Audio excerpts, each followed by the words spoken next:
જસદણ તાલુકાના આટકોટ ભાવનગર હાઈવે પર ચરતી ભેંસોને શોટ લાગતા જ 2 ભેંસોના મોત થયા હતા। પીજીવીસીએલની ઘોર બેદરકારી સામે આવી છે। હાલ ચોમાસું ચાલી રહ્યું છે ત્યારે પીજીવીસીએલ દ્વારા પ્રી મોન્સૂનની કામગીરી પર અનેક સવાલો ઉઠ્યા છે। માલધારી પોતાનું માલ લઈને ચરાવવા નીકળ્યા હતા ત્યારે પીજીવીસીએલના ટીસી પાસે ભેંસો ચરતી હતી ત્યારે અચાનક વીજ શોક લાગતા 2 ભેંસોના મૃત્યુ થયા હતા। ઘટનાસ્થળે લોકોના ટોળા ઉમટી પડ્યા હતા। આ જગ્યાએ અન્ય કોઈ માનવી જગ્યાએ હોત તો કોઈ લોકોનો ભોગ બનત। તાત્કાલિક ઘટનાસ્થળે પીજીવીસીએલની ટીમ દોડી ગઈ હતી। જે કેસની ગુજરાતી સાથે કરશન બામટા આટકોટ।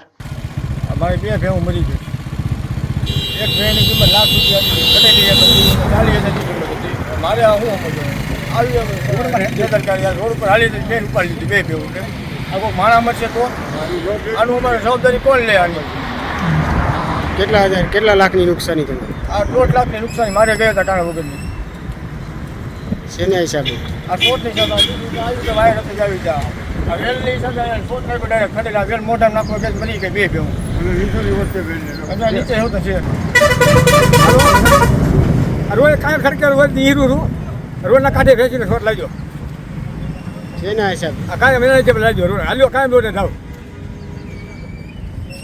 વેલની બેદરકારી વેલની બેદરકારીમાં મારી ભેંસીને શોટ લાગ્યો, ભેંસી મરી ગઈ। ભેંસું કાં પડ્યું છે?